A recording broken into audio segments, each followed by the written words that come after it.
नमस्कार. आज 12 मार्च. मुख्यत्वे भारतात आणि देश विदेशात आजच्या दिवशी घडलेल्या महत्त्वपूर्ण घडामोडींचा आढावा घेऊया या भागात. मी रुपाली गोवंडे आणि तुम्ही पाहताय ऋतम मराठी दिनविशेष. 12 मार्च 1993 रोजी मुंबईत झालेल्या सलग 12 बॉम्बस्फोटांनी संपूर्ण देश हादरला होता.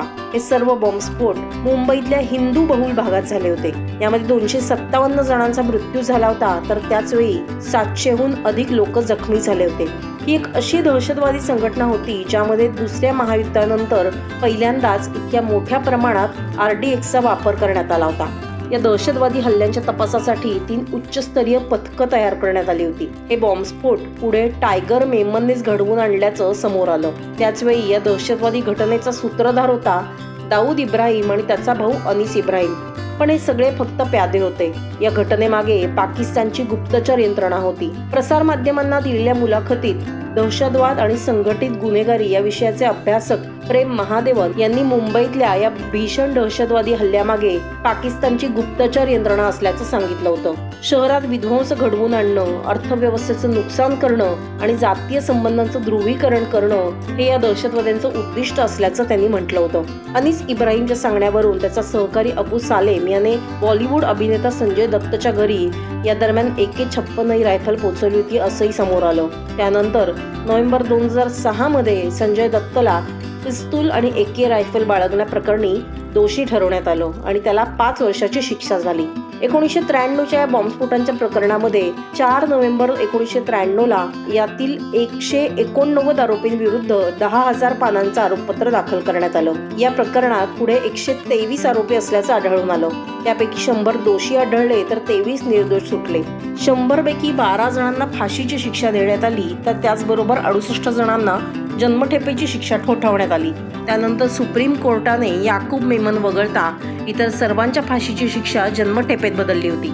याकूब मेमनला 1994 मध्ये काठमांडू विमानतळावर अटक करण्यात आली आणि त्यानंतर 2015 मध्ये फाशी देण्यात आली. या प्रकरणातले टायगर मेमन आणि दाऊद इब्राहिम अद्याप फरार आहेत, तर अनीस इब्राहिमचा सहकारी अबू सालेम हा सध्या वेगवेगळ्या प्रकरणांसाठी जन्मठेपेची शिक्षा भोगत आहे. यावेळी महाराष्ट्राचे मुख्यमंत्री होते शरद पवार. त्यांनी यावेळी यातला 13वा स्फोट हा मुंबईतल्या हाजी अलिया मशिदीमध्ये झाला असं मुद्दामून खोटं सांगत मुस्लिमांच्या या कुकर्मावर पडदा टाकायचा प्रयत्न केला होता आणि एक प्रकारे महाराष्ट्रातल्या हिंदू समाजाची दिशाभूलही केली. 12 मार्च 1992 रोजी मॉरिशस हे प्रजासत्ताक बनलं. मॉरिशसचा इतिहास खूप गुंतागुंतीचा आहे. असं सांगितलं जातं की 9व्या शतकात मॉरिशसचा प्रथम अरब खलाशांनी शोध लावला होता. त्यांनी या बेटाचं नाव ठेवलं होतं दीना अरोबी. त्यानंतर 16व्या शतकाच्या सुरुवातीला पोर्तुगीज इथे आले, पण ते स्थायिक झाले नाहीत. त्यानंतर 1710 ते 1810 मध्ये मॉरिशस फ्रेंचांच्या ताब्यात होतं. नंतर नेपोलियनच्या युद्धामध्ये फ्रेंचांनी ब्रिटिश जहाजांवर हल्ला करण्यासाठी मॉरिशसचा वापर केला. डच हे 1598 मध्ये मॉरिशसमध्ये स्थायिक झालेले पहिले होते. त्यानंतर 1968 मध्ये मॉरिशसला स्वातंत्र्य मिळालं आणि 1992 मध्ये हा देश प्रजासत्ताक बनला. मॉरिशसचे शेवटचे गव्हर्नर जनरल सर वीरसामी रिंगडू हे पहिले राष्ट्रपती होते.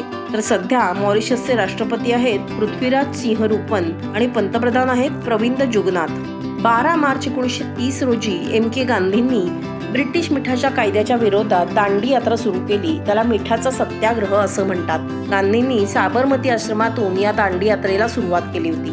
6 एप्रिल 1930 रोजी दांडीला पोहोचल्यानंतर महात्मा गांधींनी स्वतः समुद्र किनाऱ्यावरती मिठाचा कायदा मोडला. सुमारे 390 किलोमीटरचा प्रवास करून त्यांनी दांडी गाठली. ब्रिटिश सरकारने केलेल्या काळ्या कायद्याअंतर्गत चहा, कापड आणि मीठ या गोष्टींवरही ब्रिटिश सरकारची मक्तेदारी होती. महात्मा गांधींच्या दांडी यात्रेनंतर सुमारे 60,000 भारतीयांना अटक करण्यात आली होती. त्यानंतर एक ठिणगी पडली, जी पुढे सविनय कायदेभंग चळवळीमध्ये रूपांतरित झाली.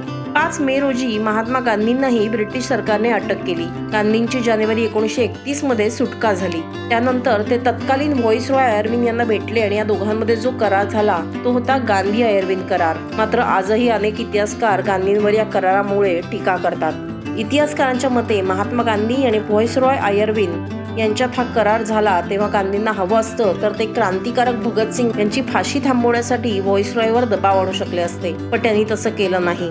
फाल्गुन महिन्याच्या शुक्ल पक्षाच्या द्वितीयेला आध्यात्मिक गुरु आणि विचारवंत रामकृष्ण परमहंस यांचा पश्चिम बंगालमध्ये जन्म झाला. रामकृष्ण परमहंस हे स्वामी विवेकानंदांचे गुरु होते, तसेच ते भारतातल्या महानतम संतांपैकी एक आध्यात्मिक गुरु आणि विचारवंत होते. त्यांचा जन्म 1836 मध्ये झाला. त्यांचं बालपणीचं नाव होतं गदाधर चट्टोपाध्याय. मात्र सर्व सांसारिक आसक्ती सोडून जेव्हा ते अध्यात्माच्या मार्गावर निघाले तेव्हा त्यांना नुसतं ईश्वराचं ज्ञान प्राप्त झालं असं नव्हे, तर ते प्रत्यक्षात काली मातेशी बोलत असत असंही म्हणलं गेलं आणि म्हणूनच त्यांना परमहंस म्हणलं जात असे. रामकृष्ण परमहंस यांना बालपणीच आध्यात्मिक अनुभव आला होता. वयाच्या अवघ्या 9व्या वर्षी त्यांची मुंज झाली आणि मग वैदिक परंपरेनुसार ते धार्मिक विधी आणि पूजा करण्यास सक्षम झाले. रामकृष्ण परमहंस यांच्या कुटुंबानं बराकपूर, कोलकाता इथल्या हुगळी नदीच्या काठावर दक्षिणेश्वर काली मंदिराची देखभाल केली. पुढे रामकृष्ण परमहंसांनीही माता कालीची सेवा सुरू केली आणि ते पुजारी झाले. 1856 मध्ये रामकृष्ण यांना या काली मंदिराचं मुख्य पुजारी म्हणून नियुक्त केलं गेलं. रामकृष्ण परमहंस यांनी आपल्या आध्यात्मिक प्रभावाने हजारो जणांना सन्मार्गाला लावलं. तर हे होते आजचे दिनविशेष. असेच माहितीपूर्ण व्हिडिओ पाहण्यासाठी ऋतम मराठीचं YouTube चॅनल सबस्क्राईब करा आणि तुमच्या प्रतिक्रिया आमच्या या YouTube चॅनलवरती नक्की पोस्ट करा. धन्यवाद.